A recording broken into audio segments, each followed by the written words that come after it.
Hello ka Pinoy Text, magandang araw po sa inyo lahat. Welcome back sa Pinoy Text Channel.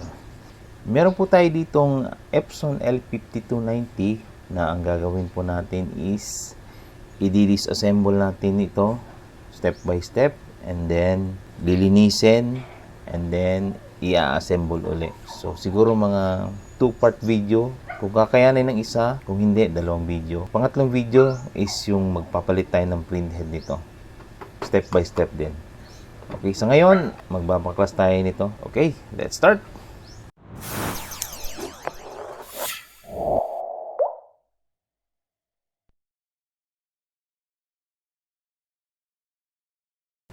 Okay, una natin tatanggalin itong upper unit, scanning assembly. Ayan, merong parang tukod na nagsisilbing support din niya. Ayan. Ayan. So, ayan. So, ganun lang. Siya nga pala, natanggal ko na yung printhead nito. Kasi siraan na, tinroubleshoot ko. Hindi na talaga umubra. At, tingnan nyo na lang dun sa susunod kong video kung paano ako magkabit ng printhead. Ganun din pagtanggal ng printhead. So, tatanggalin natin itong mga flex cable dito.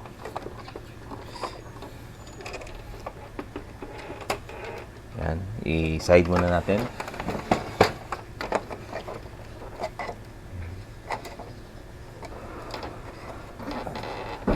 So, pwede natin tukuran.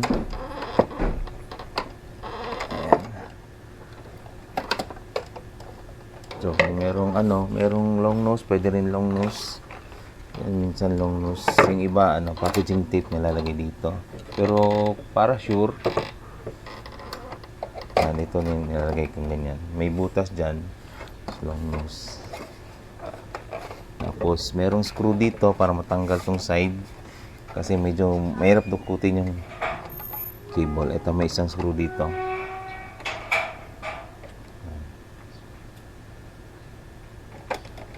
Okay.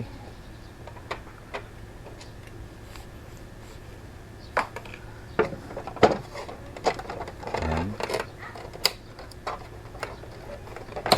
Okay. Tanggal na yung side cover. Ayan.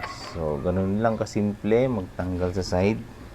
So, yun. Tatanggalin na natin itong flex na nakakabit sa scanner unit. Ayan, so konting hila lang naman yan. Ayan, pati itong connector na to. Ayan, okay. So, pwede na itong tanggalin. Tanggalin ko itong long nose. I-slide lang sa punta dito. Ayan. Ito. Ayan. Tapos dito, may butas din dito. Ayan. Sa kabila. Ganun din. Yung scanning unit, hindi na natin yun i-disassemble. Except lang pag may problema. So, dito na tayo sa susunod na gagawin ko. Is itong kabilang side cover. Merong screw dito. Ito yung sa may lalagyan ng waste pad o wasting pad. So, ganun, slide lang sa rear. Yan. And then, ito yung wasting pad.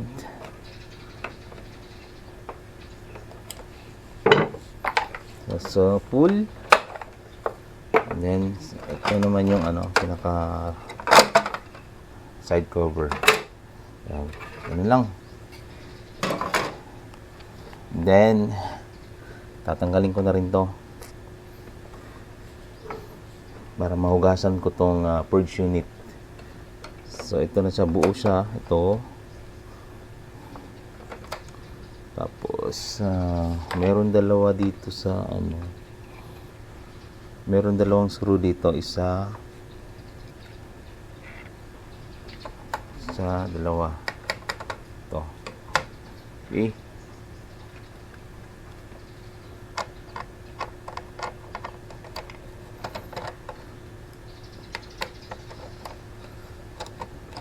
Okay.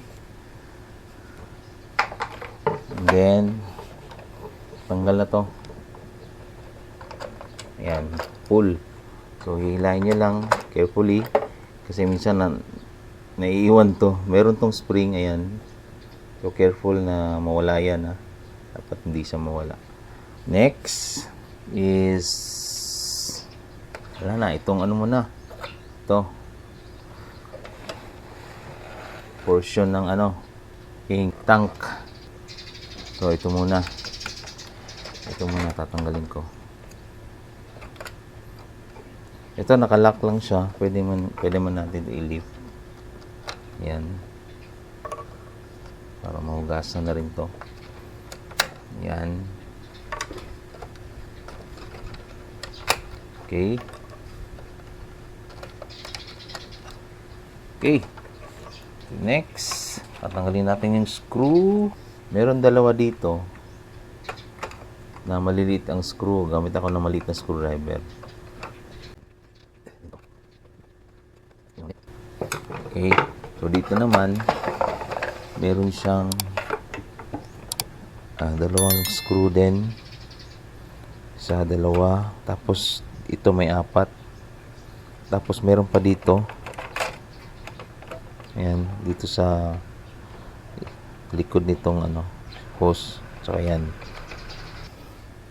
Okay, so, ayan, tanggalin na natin tong mga screw na tinuro ko kanina. Ito, yung dalawa dito. Meron dalawa dito. Ayan. Sali ko na rin tong tong maliit dito na nag-hold sa hose. Ayan. Tapos, may isa pa dito. Ayan. Tanggal na dito. Tapos, yung 4 dito sa bawat isang tangke. Anyway, tanggalin ko muna tong sa front. So, pakita ko sa inyo paano tanggalin ang sa front. Unahin natin itong taas.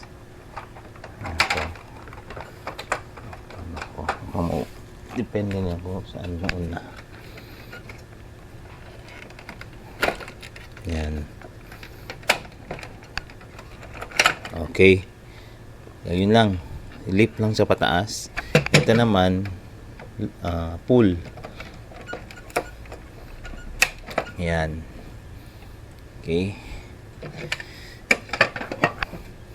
So, dito, ito yung takip ng printhead.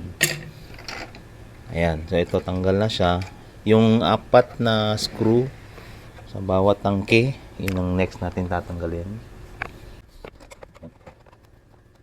Maybe, mga ilang minuto lang. Kung kabisado mo na, tanggal na to lahat. Ang matagal ang pagkabit. Okay, tanggal ang 4 na screw. And then, ito meron tong absorber dito, sponge. Ayan. Hugasan lang din natin to. Ayan.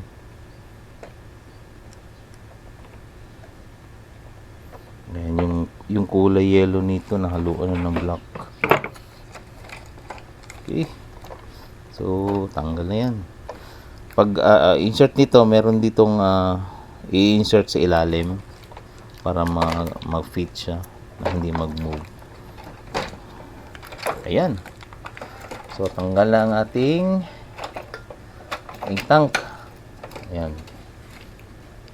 Okay, so ito na po itsura niya ngayon. Ang next po natin tatanggalin is ito na. Ito na yung buong carriage unit. Carriage assembly. So, maraming screw to. Unahin natin itong belt at saka yung encoder. Sa encoder, madali lang siya kasi spring doon. I-pull mo lang sa konti. Yan, tapos tanggal na. Okay. So, ito, meron siyang encoder sensor sa rear. Doon mo siya insert kapag binalik na. Ito, naka-insert pa to. Kapag nagpalit ka, tinanggal mo, may insert mo lang dun sa gitna, sa likod. Okay, next is itong belt. So, belt is dali lang din. So, meron din siyang spring. Yan, tanggal na. Okay, tanggal na rin siya. Kasi kaya ko tatanggalin to, yung screw, ayan, natatakpan itong spring support. Tatanggalin natin tong spring. Yan. Yan. And then ito. Ayan natin konti.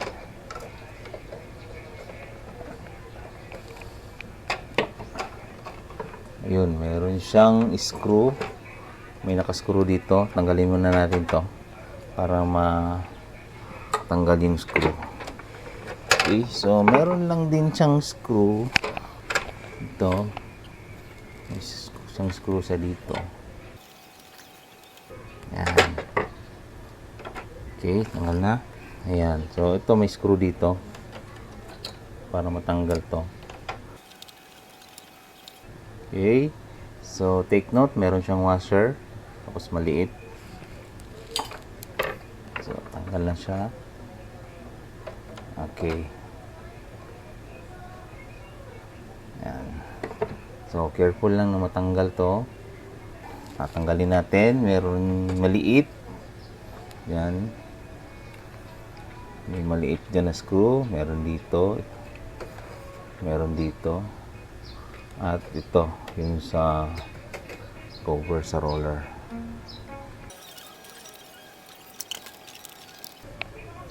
So, pagtanggal nito, mayroon kang itutulak dito para ma-release. Kasi ngayon hindi siya naka-release. Ito.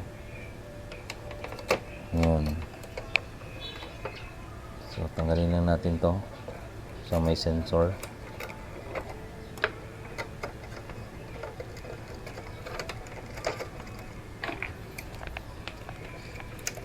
So, may spring dun sa yung sa sensor dito. Meron siyang spring na ayan o. So, kailangan siyang tanggalin din. Okay. So, ayan. Tatanggal na siya. Kukunin ko yung spring.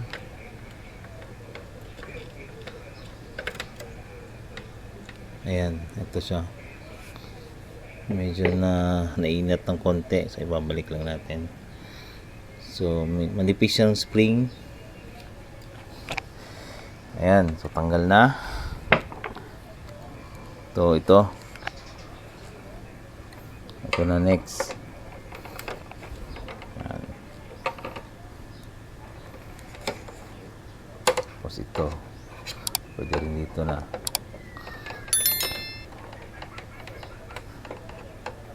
Yan. Pahuli muna natin yan. So, tatanggalin ko to. Okay.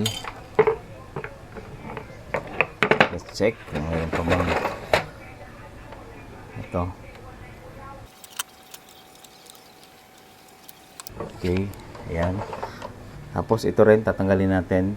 Itong sa sensor encoder. Itong disc na to. Ayan, tatanggalin natin ito. Merong screw, maliit na screw nun to. And then, mamaya tatanggalin natin itong connector. Ito, pwede pang bunutin dito ang mga connector. So, tandaan nyo lang, itim sa itim, ito sa white. Tapos, dito naman na side,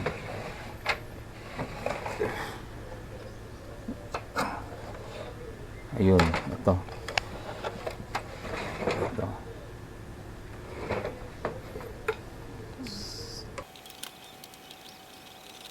Okay. So, tatanggalin ko para hindi malaglag. Ito. Partner niya.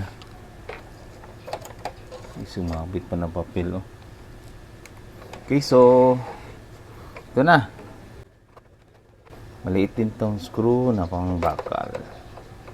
So, walang magnet. Ayan, sobrang liit. Okay, pwede na tanggalin. Ayun. Tanggal yung may natanggal dito. So okay lang, ikakabit lang din natin to. Dito sa side may nakasabit dito, tutulak mo lang. Ayan. And meron pa naka-tape. And then so meron pang cable ito. Saan pang cable ito? So dito sa network card. Yan, meron kasi siyang hindi siya network card sa phone. So pwede kasi siyang fax. Yan. Okay, so tanggal na. Tanggal na ang carriage unit. So ito dito yan. Okay. So ito guys, yung carriage unit. So next is ito, tanggalin natin yung mayroong mga electrical kasi huhugasan natin tong base unit. So ito, tanggalin natin.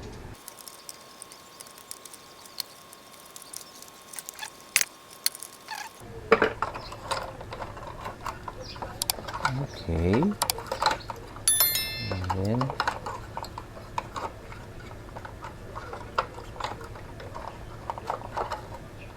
okay. So, sabay na natin itong power supply. Okay. And then next, itong motor na to. Paano? Unahin mo natin tanggalin to.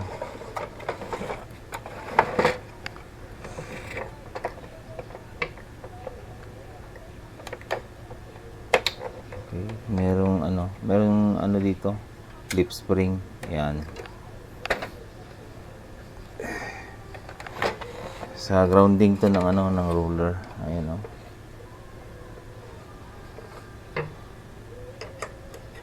Ito. Okay, next itong motor na to.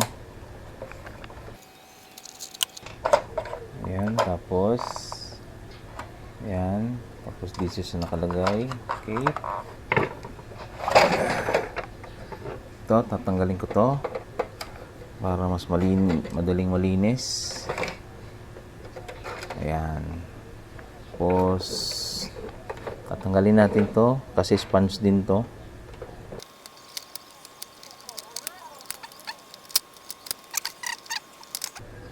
Yung hindi naman basa ng waste, pwede namang hindi nahugasan yung pinakaibabaw.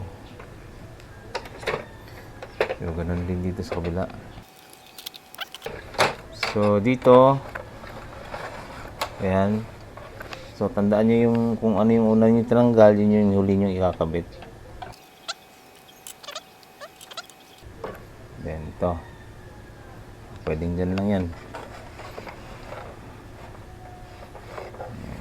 Pwede rin naman tanggalin para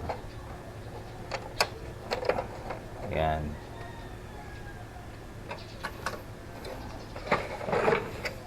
Sabit. Yan. Okay. Tapos itong roller sa ilalim, sa tatanggalin. Pwede rin naman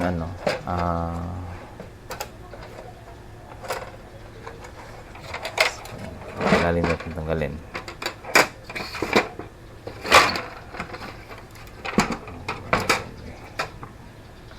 Okay. So dito natin tanggalin yung spring.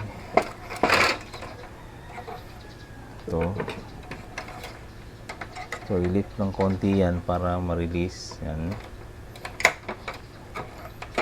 Dito sa kabila. Okay. Tapos spring.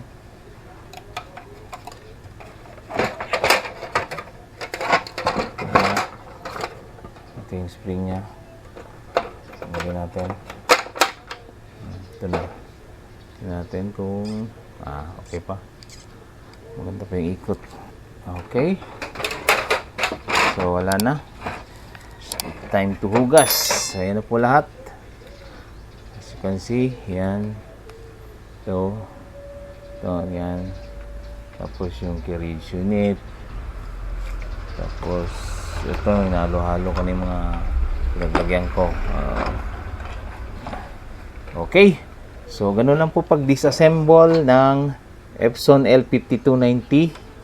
Yung scanning unit, di ko na i-disassemble kapag may problema na lang. Usually, dito lang naman nagkakaproblema sa lower part ng L5290. Okay?